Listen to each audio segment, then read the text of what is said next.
ముఖ్యమంత్రిగా టీడీపీ అధినేత చంద్రబాబు ప్రమాణ స్వీకారం చేశారు. కృష్ణా జిల్లా కేసరపల్లిలో ఏర్పాటు చేసిన కార్యక్రమంలో రాష్ట్ర గవర్నర్ జస్టిస్ అబ్దుల్ నజీర్ చంద్రబాబుతో ప్రమాణం చేయించారు.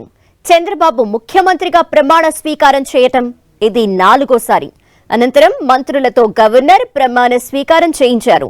ప్రమాణ స్వీకార కార్యక్రమంలో ప్రధాని నరేంద్ర మోదీ, మాజీ ఉపరాష్ట్రపతి వెంకయ్య నాయుడు, సుప్రీంకోర్టు విశ్రాంత ప్రధాన న్యాయమూర్తి జస్టిస్ ఎన్వి రమణ, కేంద్ర మంత్రులు అమిత్ షా, జేపీ నడ్డా, నితిన్ గడ్కరీ, రామ్మోహన్ నాయుడు, చిరాగ్ పాస్వాన్తో పాటు వివిధ పార్టీలకు చెందిన పలువురు జాతీయ నాయకులు హాజరయ్యారు.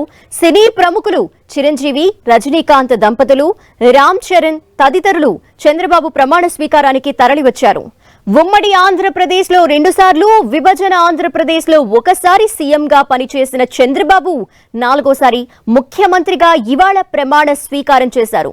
ప్రమాణ స్వీకారం చేసిన తర్వాత ప్రధానమంత్రి మోదీ చంద్రబాబును అభినందించి శుభాకాంక్షలు తెలిపారు.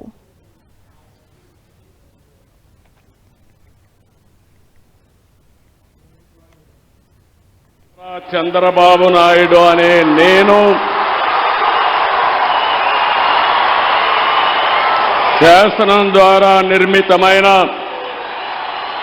భారత రాజ్యాంగం పట్ల నిజమైన విశ్వాసం, విధేయత చూపుతానని, భారతదేశ సార్వభౌమాధికారాన్ని, సమగ్రతను కాపాడుతానని, ఆంధ్రప్రదేశ్ రాష్ట్ర ముఖ్యమంత్రిగా నా కర్తవ్యాలను శ్రద్ధతో, అంతఃకరణ శుద్ధితో నిర్వహిస్తానని, భయం గాని, పక్షపాతం గాని, రాగద్వేషాలు గాని లేకుండా రాజ్యాంగాన్ని, శాసనాలను అనుసరించి ప్రజలందరికీ న్యాయం చేకూరుస్తానని దైవ సాక్షిగా ప్రమాణం చేస్తున్నాను.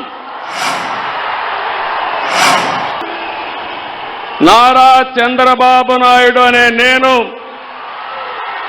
ఆంధ్రప్రదేశ్ రాష్ట్ర ముఖ్యమంత్రిగా నా పరిశీలనకు వచ్చిన లేదా నాకు తెలియవచ్చిన ఏ విషయాన్ని నా కర్తవ్యాలను సక్రమంగా నిర్వహించేందుకు అవసరమైన మేరకు తప్ప ప్రత్యక్షంగా కానీ పరోక్షంగా కానీ ఏ వ్యక్తికి లేదా వ్యక్తులకు తెలియపరచనని లేదా వెల్లడించని దైవ సాక్షిగా ప్రమాణం చేస్తున్నాను.